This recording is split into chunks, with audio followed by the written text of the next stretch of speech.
How's it going, everyone, and welcome back to Rangers Rundown. It felt so good to be able to watch Rangers hockey again. I know it was only an exhibition game, but it was fun nonetheless.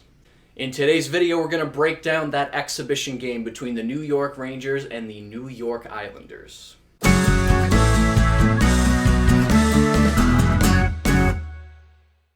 Before we hop into the game, I just wanted to give a couple of my first impressions of the new environment.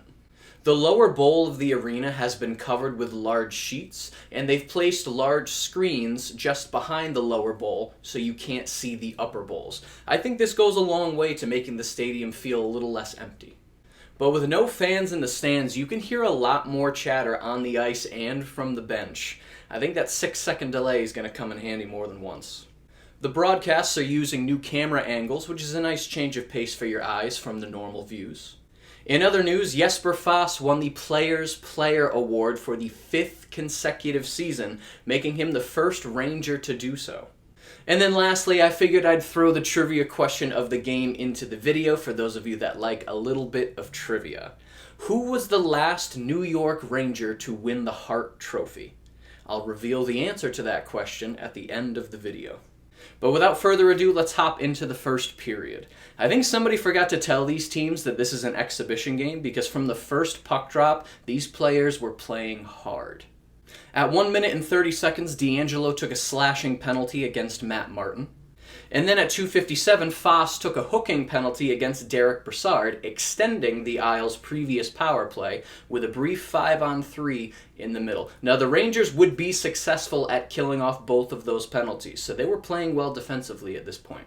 At 6:55, Gauthier had a good chance skating through the crease. Now, he was playing well for the Rangers at the time of the pause, so it's nice to see him picking up where he left off. Just past the halfway mark of this period, the shots were 8-1 in favor of the Rangers. They were not giving up a lot of chances to the net.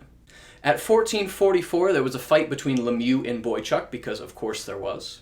Now, Lemieux is suspended for games 1 and 2 of the series against Carolina, but he was allowed to play in last night's exhibition game. And I think that fight shows us that his sandpaper style is going to be missed. At 16:20, Shesterkin made a couple of great saves on Beauvillier. It's nice to see Shesterkin still in good form. And then at 16:31, Kakko took a slashing penalty against Beauvillier. But that Islanders power play would last about 3 seconds before Barzal took a holding penalty against Lindgren.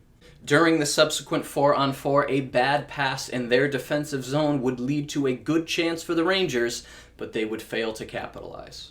At 18:31, Kakko had a great shot coming out of the penalty box, but Varlamov would say no. At the end of the first, we have shots in favor of the Rangers, 12-6, but the Islanders won 73.7% of the faceoffs. Hits were pretty even at 7-6 in favor of the Islanders, and blocks were 6-2 in favor of the Rangers. Both power plays would go scoreless in this first period. Shesterkin's not afraid to play the puck, which is going to be key if he's going to play on Saturday. Both teams are playing really well defensively, but the Rangers are doing a good job of getting sticks and bodies into passing lanes and not allowing too many high-scoring chances. Moving into the second period, Dan Rosen talked about an interesting fact. The Rangers have the second youngest team in the playoffs this year, and that comes with its own set of pros and cons. Now, down the final stretch of the season, it didn't seem to bother them that much, so I think they'll be okay. At 1:19, there was a good chance for the Rangers, so starting the period with some good early pressure. At 1:50, Kakko had a huge shot against Varlamov, but he would say no. And then shortly after, Kakko would have another great shot. I loved his play in this game. At 3:06, Zibanejad hit the crossbar, and 4 minutes in, the Islanders still don't have a shot on goal during the second period.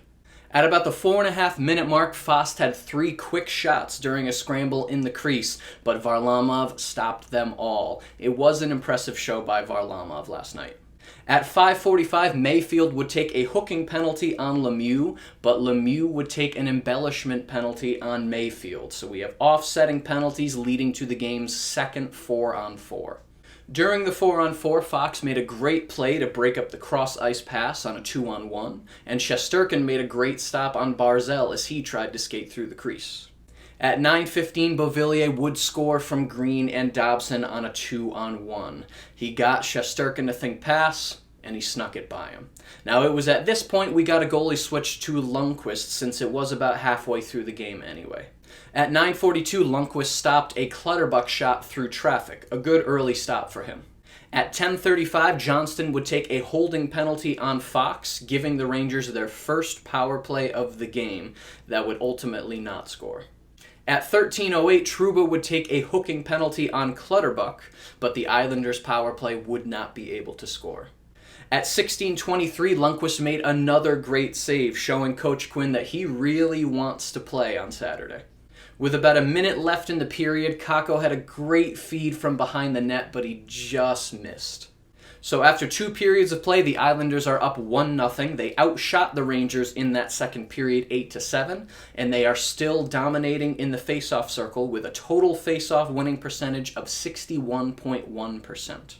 Both teams' power play went 0 for 1 in that period. Islanders are still winning in hits 19-15, and Rangers are still winning in blocks 9-6. In the third period, the Islanders would switch goalies over to Greiss, and Mark Stahl would not return for the Rangers. Now, we can assume this is an injury because nobody's really saying anything in the current climate. At 3:46, Lundqvist made a great save on Bailey, and at 6:26, he made another great save on Pageau. At 6:55, the Islanders took a too many men on the ice penalty, but the Rangers would not get a full power play, as at 7:50, Panarin took a holding penalty against Beauvillier. At 11:35, the Rangers had a nice deflection on goal, followed by a great shot from Fox, but Greiss would say no. At 15:35, Taves would score from Brassard and Johnston on a partial breakaway. The Islanders are now up 2-0. But 47 seconds later, Hedl would respond with a goal from Fost and Smith. Fost took the shot, Hedl tucked away the rebound into an open net. The Rangers closed the gap, and it is now 2-1. With 2:29 left in the period, Lundqvist gets pulled, but that would not prove fruitful, as the Islanders would win 2-1. The Rangers outshot the Islanders 27-22, but the Islanders won 62.5% of the faceoffs.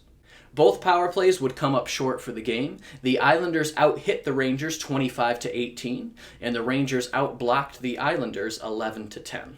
The Islanders gave the Rangers no space in their zone. They played their patented Islanders boring style, Barry Trotz, defensive-minded hockey, and it was just impossible for the Rangers to get any sort of sustained pressure. It was definitely a little sloppy for both teams. There was a lot of falling down, bad passes, fanning on shots, but that's to be expected after not playing for months. Kakko isn't shying away from shooting the puck. This was his first season in the NHL, and I think he was playing it safe, getting his feet wet, but it's good to see him playing with some confidence now. With a game like this, you have to look at the opponent. The Islanders are one of the stingiest teams defensively under Barry Trotz, and they showed that last night. This game also showcased some impressive goaltending. Both teams were in the mid-40s for shot attempts, and yet the score was only 2-1. Lundqvist saved 14 out of 15, and Shesterkin saved 6 out of 7. Who will start on Saturday? Your guess is as good as mine. Now, this wasn't an embarrassing loss for the Rangers. Both teams played extremely well. But now David Quinn and the players know what they need to address for Saturday. Was anybody able to answer the trivia question without cheating? Who was the last Ranger to win the Hart Trophy? Well, it was back in 91-92, and it was Mark Messier. The Rangers play-in series against Carolina starts this Saturday at noon. If you enjoyed this video and you'd like to see more videos like it, then be sure to hit the subscribe button. Thank you so much for watching, and I will see you in the next rundown.